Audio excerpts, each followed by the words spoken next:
we're going to be reading The Hanging Stranger, a short story by Philip K. Dick, published in 1953 in the Science Fiction Adventure magazine. I hope you like it. 5 o'clock. Ed Lois washed up, tossed on his hat and coat, got his car out, and headed across town towards his TV sales store. He was tired.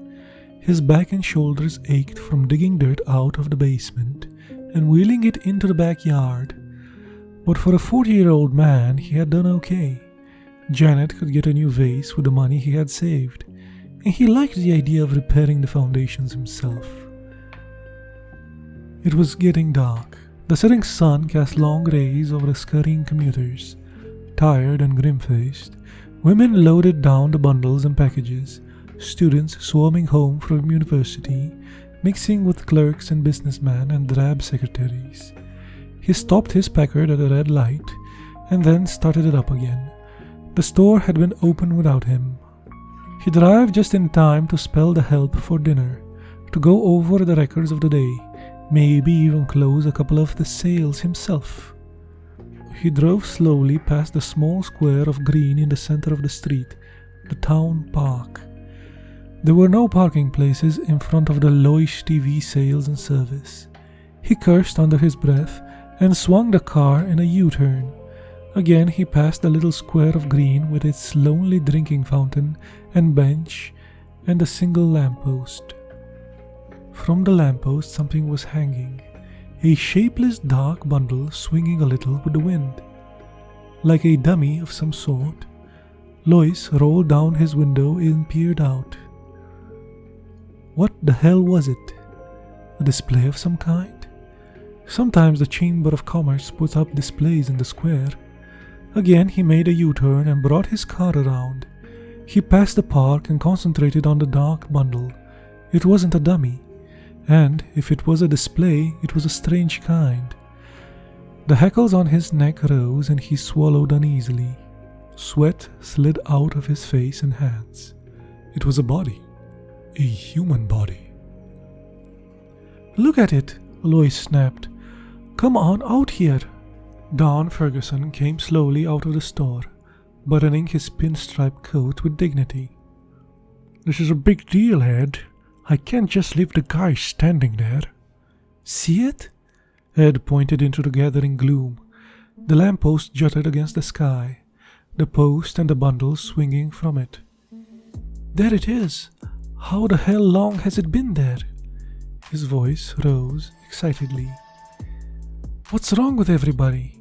They just walk on past." Don Ferguson lit up a cigarette slowly. "Take it easy, old man. There must be a good reason, or it wouldn't be there." "A reason? What kind of reason?" Ferguson shrugged. "Like the time the Traffic Safety Council put that wrecked Buick there? Some sort of civic thing. How would I know?" Jack Potter from the shoe shop joined them. "What's up, boys?" "There's a body hanging from the lamppost," Lois said. "I'm going to call the cops." "They must know all about it," Potter said. "Or otherwise, it wouldn't be there." "I got to go back in." Ferguson headed back into the store. "Business before pleasure." Lois began to get hysterical. "You see it? You see it hanging there? A man's body. A dead man." "Sure, Ed. I saw it this afternoon when I went out for coffee." "You mean he's been there all afternoon?" "Sure. What's the matter?" Potter glanced at his watch. "Have to run. See you later, Ed." Potter hurried off, joining the flow of people moving along the sidewalk. Men and women passing by the park. A few glanced up curiously at the dark bundle and then went on. Nobody stopped. Nobody paid any attention. "I'm going nuts," Lois whispered. He made his way to the curb and crossed out into traffic along the cars. Horns honked angrily at him. He gained the curb and stepped out into the little square of the green. The man had been middle-aged. His clothing was ripped and torn. A grey suit, splashed and caked with dry mud, a stranger. Lois had never seen him before, not a local man. His face was partially turned away, and in the evening wind he spun a little, turning gently, silently. His skin was gorged and cut, red gashes, deep scratches, and coagulated blood. A pair of steel-rimmed glasses hung from one ear, dangling foolishly. His eyes bulged. His mouth was open, tongue thick and ugly blue. "For heaven's sake," Lois muttered, sickened. He pushed down his nausea and made his way back to the sidewalk. He was shaking all over, with revulsion and fear. Why? Who was the man? Why was he hanging there? What did it mean? And why didn't anybody notice? He bumped into a small man hurrying along the sidewalk. "Watch it," the man grated. "Oh, it's you, Ed." Ed nodded dazedly. "Hello, Jenkins." "What's the matter?" The stationery clerk caught Ed's arm. "You look sick." "The body. There, in the park." "Sure, Ed." Jenkins led him into the alcove of Lois TV Sales and Service. "Take it easy." Margaret Henderson from the jewelry store joined them. "Something wrong?" "Ed is not feeling well." Lois yanked himself free. "How can you stand here? Don't you see it? For God's sake!" "What's he talking about?" Margaret asked nervously. "The body," Ed shouted. "The body hanging there." More people collected. "Is he sick?" It said Lois. "You okay, Ed?" "The body!" Lois screamed, struggling to get past them. Hands caught at him. He tore loose. "Let me go! The police! Get the police!" "Ed, better get a doctor." "He must be sick." "Or drunk." Lois fought his way through the people. He stumbled and half fell. Through a blur he saw rows of faces, curious, concerned, anxious. Men and women halting to see what the disturbance was. He fought past them towards the store. He could see Ferguson inside talking to a man, showing him an Emerson TV set. Pete Foley in the back of the service counter, setting up a new Philco. Lois shouted at them frantically. His voice was lost in the roar of traffic and the murmur around him. "Do something!" he screamed. "Don't just stand there, do something! Something's wrong! Something's happened! Things are going on!" The crowd melted respectfully for the two heavy-set cops moving efficiently towards Lois. "Name?" The cop with a notebook murmured. "Lois." He mopped his forehead wearily. "Edward C. Lois. Listen to me, back there." "Address?" the cop demanded. The police car moved swiftly through traffic, shooting along the cars and buses. Lois sagged against the seat, exhausted and confused. He took a deep, shuddering breath. 1368 Hurst Road. "That's here, in Pikeville?" "That's right." Lois pulled himself with a violent effort. "Listen to me, back there, in the square, hanging from the lamppost." "Where were you today?" the cop behind the wheel demanded. "Where?" Lois echoed. "You weren't in your shop, were you?" "No." He shook his head. "No, I was home, down in the basement." "In the basement?" "Digging a new foundation. Getting out the dirt to pour a cement frame. Why? What has that to do with—" "Was anybody else down there with you?" "No, my wife was downtown. My kids were at school." Lois looked from one heavy-set cop to another. Hope flickered across his face. Wild hope. "You mean because I was down there I missed the explanation? I didn't get in on it? Like everybody else?" After a pause, the cop with a notebook said, "That's right. You missed the explanation." "Then it's official. The body. It's supposed to be hanging there." "It's supposed to be hanging there, for everybody to see." Ed Lois grinned weakly. "Good Lord. I guess I sort of went on off the deep end. I thought maybe something had happened. You know, something like the Ku Klux Klan. Some kind of violence. Communists or fascists taking over. He wiped his face with his breast pocket handkerchief, his hands shaking. I'm glad to know it's on the level. It's on the level. The police car was getting near the Hall of Justice. The sun had set. The streets were gloomy and dark. The lights had not yet come on. I feel better, Lois said. I was pretty excited there for a minute. I guess I got all stirred up. Now that I understand, there is no need to take me in, is there? The two cops said nothing. I should get back to my store. The boys haven't had a dinner. It's all right now. No more trouble. Is there any need of... This won't take long. The cop behind the wheel interrupted. A short process. Only a few minutes. I hope it's short, Lois muttered. The car slowed down for a stoplight.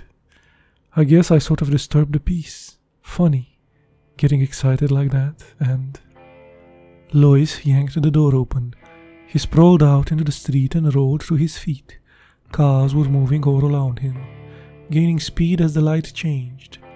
Lois leaped into the curb and raced along the people, burying into the swarming crowds. Behind him, he heard sounds, shouts, people running. They weren't cops. He had realized that right away. He knew every cop in Pikeville. A man couldn't own a store, operate a business in a small town for 25 years without getting to know all the cops. They weren't cops, and there hadn't been any explanation. Potter, Ferguson, Jerkins. None of them knew why it was there. They didn't know, and they didn't care. That was the strange part. Lois ducked into a hardware store. He raced towards the back, past the startled clerks and customers, into the shipping room and through the back door. He tripped over a garbage can and ran up a flight of concrete steps. He climbed over a fence and jumped down on the other side, gasping and panting. There was no sound behind him. He had got away. He was at the entrance of an alley, dark and strewn with boxes and tires. He could see the street at the far end. The street light waved and came on. Men, women, stores, neon signs, cars. And to his right, the police station. He was close, terribly close. Past the loading platform of a grocery store rose the white concrete side of the Hall of Justice. Barred windows, the police antenna, a great concrete wall rising up in the darkness. A bad place for him to be near. He was too close. He had to keep moving, get further away from them. Them? Lois moved cautiously down the alley. Beyond the police station was the city hall, the old-fashioned yellow structure of wood and gilded brass and broad cement steps. He could see the endless rows of offices, dark windows, the cedars and beds of flowers on each side of the entrance. And something else. Above the city hall was a patch of darkness, a cone of gloom denser than the surrounding night, a prism of dark that spread out and lost in the sky. He listened. Good God, he could hear something. Something that made him struggle frantically to close his ears, his mind, to shut out the sound. A buzzing. A distant muted hum like a great swarm of bees. Lois gazed up, rigid with horror. The splotch of darkness hanging over the city hall. Darkness so thick it seemed almost solid. In the vortex something moved. Flickering shapes. Things descending from the sky, pausing momentarily above the city hall, fluttering over it in a dense swarm, and then dropping silently onto the roof. Shapes, fluttering shapes from the sky, from the crack of darkness that hung above him. He was seeing them. For a long time Lois watched, crouched behind a swagging fence in a pool of scummy water. They were landing. Coming down in groups, landing on the roof of the city hall and disappearing inside. They had wings, like giant insects of some kind. They flew and fluttered and came to rest, and then crawled crab-like fashion sideways across the roof into the building. He was sickened and fascinated. Cold night wind blew around him and he shuddered. He was tired, dazed with shock. On the front steps of the city hall were men standing here and there, groups of men coming out of the building and halting for a moment before going in. Were there more of them? It didn't seem possible. What he saw descending from the black chasm weren't men. They were alien, from some other world, some other dimension, sliding through this slit, this break in the shell of the universe, entering through this gap, winged insects from another realm of being. On the steps of the city hall, a group of men broke out. A few moved towards the waiting car. One of the remaining shapes started to re-enter the city hall. It changed its mind and turned to follow the others. Lois closed his eyes in horror. His senses reeled. He hung on tight, clutching at the sagging fence. The shape, the human shape, had abruptly fluttered up and flapped after the others. It flew to the sidewalk and came to rest among them. Pseudo-men, imitation men, insects with the ability to disguise themselves as men, like other insects familiar on Earth. Protective coloration, mimicry. Lois pulled himself away. He got slowly to his feet. It was night. The alley was totally dark, but maybe they could see in the dark. Maybe darkness made no difference to them. He left the alley cautiously and moved out onto the street. Men and women flowed past, but not so many now. At the bus stop stood waiting groups. A huge bus lumbered along the street, its lights flashing in the evening gloom. Lois moved forward. He pushed his way along those waiting, and when the bus halted, he boarded it and took a seat in the rear, by the door. A moment later, the bus moved into life and rumbled down the street. Lois relaxed a little. He studied the people around him, dulled, tired faces, people going from home to work.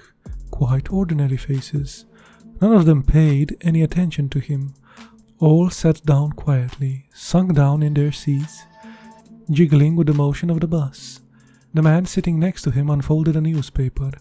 He began to read the sports section, his lips moving.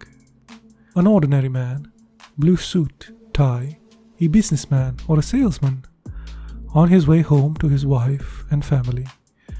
Across the aisle, a young woman, perhaps 20, dark eyes and hair, a package on her lap, nylons and heels, red coats and white Angora sweater, gazing absently ahead of her, a high school boy in jeans and black jacket, a great triple-chinned woman with an immense shopping bag, loaded with packages and parcels, her thick face dim with weariness.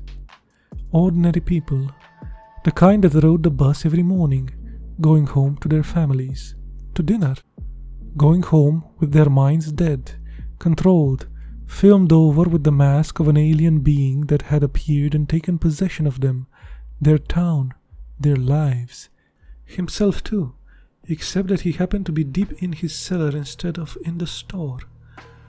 Somehow he had been overlooked. They had missed him. Their control wasn't perfect, foolproof. Maybe there were others. Hope flickered in Lois. They weren't omnipotent. They had made a mistake, not got control of him.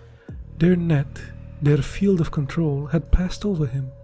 He had emerged from his cellar as he had gone down.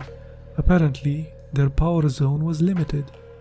A few seats down the aisle, a man was watching him. Lois broke out his chain of thought. A slender man with dark hair and small mustache, well-dressed, brown suit and shiny shoes, a book between his small hands. He was watching Lois, studying him intently. He turned quickly away. Lois tensed. One of them? Or another they had missed? The man was watching him again. Small dark eyes, alive and clever, shrewd. A man too shrewd for them. Or one of those things itself, an alien insect from beyond. The bus halted. An elderly man got on slowly and dropped his token in the box. He'd moved down the aisle and took a seat opposite Lois. The elderly man caught the sharp-eyed man's gaze. For a split second something passed between them. a look of rich meaning. Lois got to his feet. The bus was moving. He ran to the door, one step down into the well. He yanked the emergency door release. The rubber door swung open. "Hey!" the driver shouted, jamming on the brakes. "What the hell?" Lois squirmed through. The bus was slowing down. Houses on all sides. A residential district. Lawns and tall apartment buildings. Behind him, the bright-eyed man was leaping up. The elderly man was also on his feet. They were coming after him. Lois leapt. He hit the pavement with terrible force and rolled against the curb. Pain lapped over him. Pain and a vast tide of blackness. Desperately, he fought it off. He struggled to his knees and then slid down again. The bus had stopped. People were getting off. Lois groped around. His fingers closed over something, a rock lying in the gutter. He crawled to his feet, grunting with pain. A shape loomed before him. A man, the bright-eyed man with the book. Lois kicked. The man gasped and fell. Lois brought the rock down. The man screamed and tried to roll away. "Stop, for God's sake, listen!" He struck again. A hideous crunching sound. The man's voice cut off and dissolved into a bubbling wail. Lois scrambled up and back. The others were there now, all around him. He ran awkwardly down the sidewalk, up the driveway. None of them followed him. They had stopped and were bending over the inert body of the man with a book, the bright-eyed man who had come after him. Had he made a mistake? But it was too late to worry about that. He had to get out, away from them, beyond the crack of darkness, the rent between their world and his. "Ed?" Janet Lois backed away nervously. "What is it? What?" Ed Lois slammed the door behind him and came into the living room. "Put down the shades, quick." Janet moved towards the window. "But, do as I say. Who else is here beside you?" "Nobody, just the twins. They're upstairs in their room. What's happened? You look so strange. Why are you home?" Ed locked the front door. He prowled around the house into the kitchen. From the drawer under the sink he slid out a big butcher knife and ran his finger along it. Sharp, plenty sharp. He returned to the living room. "Listen to me," he said. "I don't have much time. They know I escaped and they'll be looking for me." "Escaped?" Janet's face twisted with bewilderment and fear. "Who?" "The town has been taken over. They're in control. I've got it pretty well figured out. They started at the top, at the city hall and police department. What they did with the real humans, What are you talking about?" "We've been invaded from some other universe, some other dimension. They're insects, mimicry, and more. Power to control minds. Your mind." "My mind?" "Their entrance is here, in Pikeville. They've taken over all of you, the whole town, except me. We're up against an incredibly powerful enemy, but they have their limitations. That is our hope. They're limited. They can make mistakes." Janet shook her head. "I don't understand, Ed. You must be insane." "Insane? No, just lucky. If I hadn't been down in the basement, I'd be like all the rest of you." Lois peered out of the window. "But I can't stand here talking. Get your coat." "My coat?" "We're getting out of here, out of Pikeville. We're going to get help. Fight this thing. They can be beaten. They are not infallible. It's going to be close, but we may make it if we hurry. Come on." He grabbed her arm roughly. "Get your coat and call the twins. We're all leaving. Don't stop to pack. There is no time for that." White-faced, his wife moved towards the closet and got down her coat. "Where are we going?" Ed pulled open the desk drawer and spilled the content onto the floor. He grabbed up a road map and spread it out. They'll have the highway covered, of course. But there is a back road, to Oak Grove. I got onto it once. It is practically abandoned. Maybe they'll forget about it. The old ranch road? Good Lord, it's completely closed. Nobody's supposed to drive over it. I know. Ed thrust the map grimly into his coat.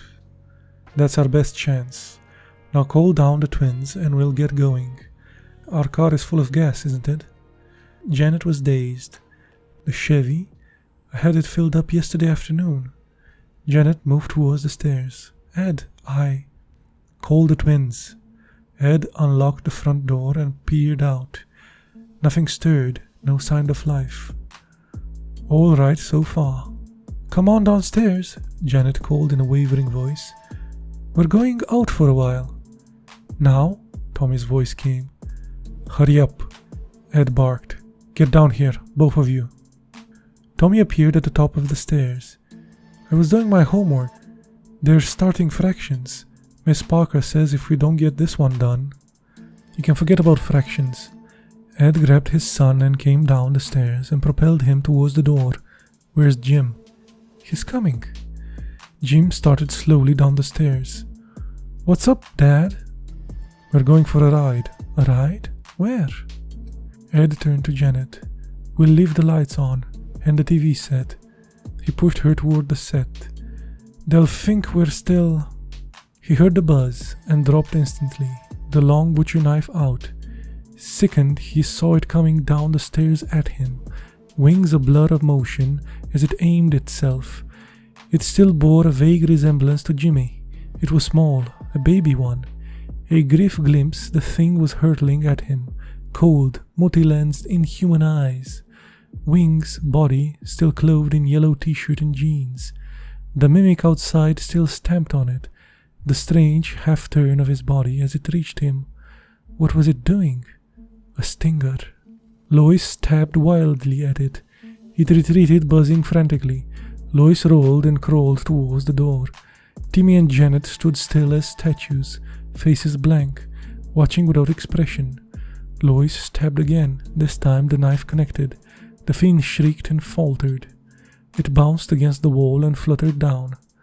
Something leaped through his mind. A wall of force, energy, an alien mind probing into him. He was suddenly paralyzed. The mind entered his own, touched against him briefly, shockingly. An utterly alien presence settled over him, and then it flickered out as the thing collapsed into a broken heap on the rug. It was dead. He turned it over with his foot. It was an insect, a fly of some kind. Yellow t-shirt, jeans, his son Jimmy. He closed his mind tight. It was too late to think about that. Savagely, he scooped up his knife and headed towards the door. Janet and Tommy stood stone still, neither of them moving.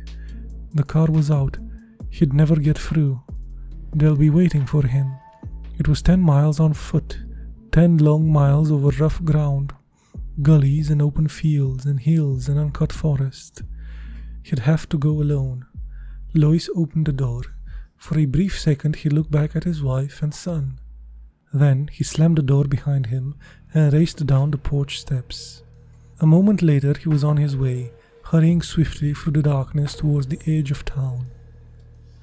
Early morning sunlight was blinding. Lois halted, gasping for breath, swaying back and forth. Sweat ran down his eyes. His clothing was torn, shredded by the bush and thorns through which he had crawled. 10 miles, on his hands and knees, crawling, creeping through the night. His shoes were mud-caked. He was scratched and limping, utterly exhausted. But ahead of him lay Oak Grove. He took a deep breath and started down the hill. Twice he stumbled and fell. Picking himself up and trudging along, his ears rang. Everything receded and wavered. But he was there. He had got out, away from Pikeville. A farmer in a field gaped at him. From a house, a young woman watched in wonder.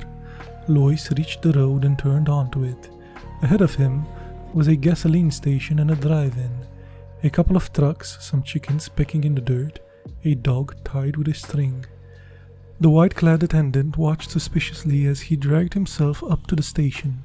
Thank God. He caught hold of the wall. I didn't think I was going to make it. They followed me most of the way. I could hear them buzzing and flitting around behind me. What happened? The attendant demanded. You in a wreck? A hold-up? Lois shook his head wearily. They have the whole town, the city hall and the police station. They hung a man from the lamppost.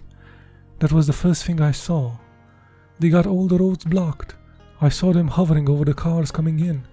About 4 this morning I got beyond them. I knew it right away.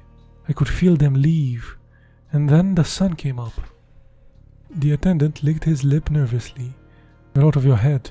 I better get a doctor. Get me into Oak Grove, Lois gasped. He sank down on the gravel. We've got to get started, clearing them out. Got to get started right away. They kept a tape recorder going all the time he talked. When he had finished, the commissioner snapped off the recorder and got to his feet. He stood for a moment, deep in thought. Finally, he got out his cigarettes and lit up slowly, a frown upon his beefy face. You don't believe me, Lois said. The commissioner offered him a cigarette. Lois pushed it impatiently away. Suit yourself. The commissioner moved over the window and stood for a time looking out at the town of Oak Grove. I believe you, he said abruptly. Lois sagged. Thank God. So you got away. The commissioner shook his head. You were down in your cellar instead of at work. A freak chance. 1 in a million.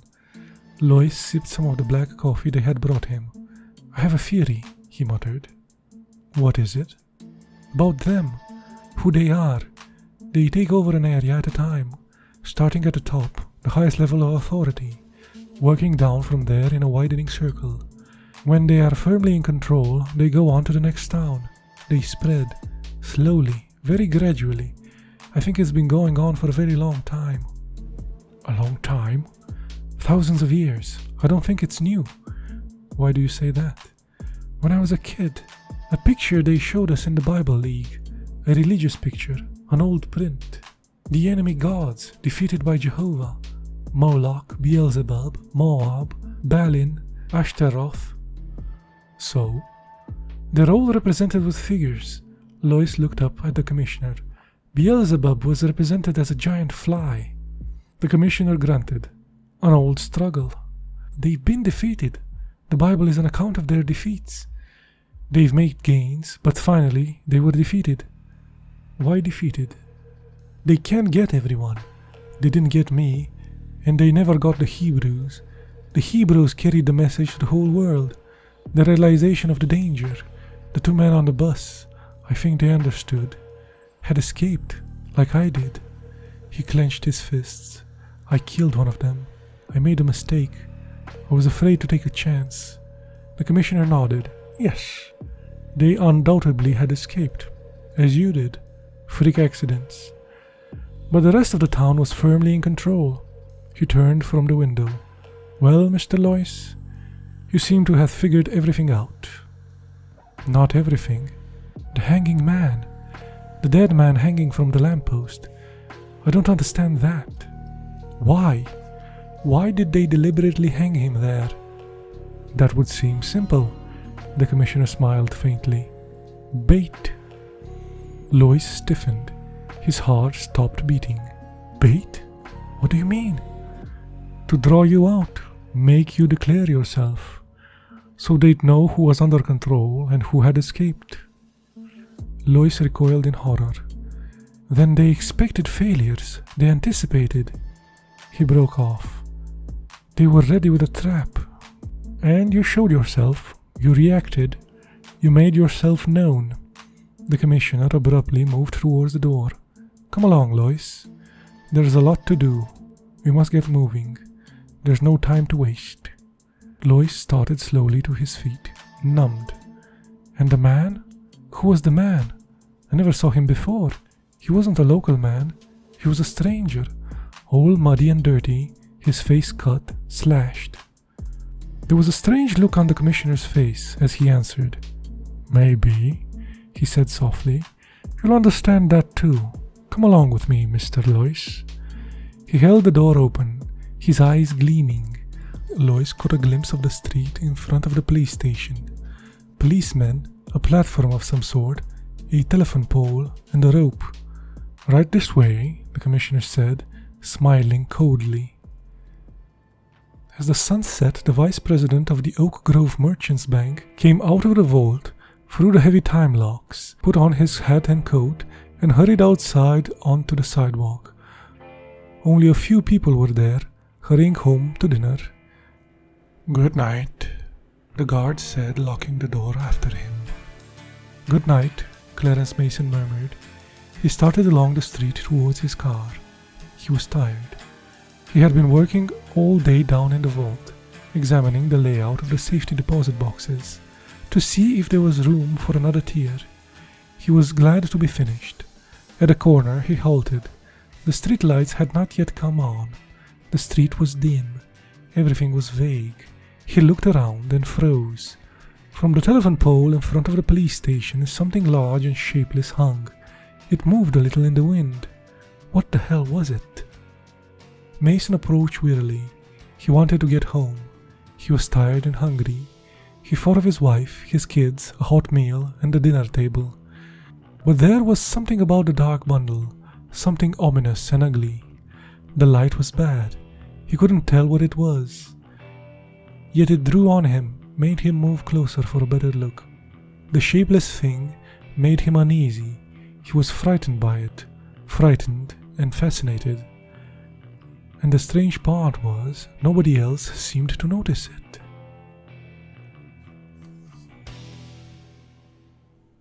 The end.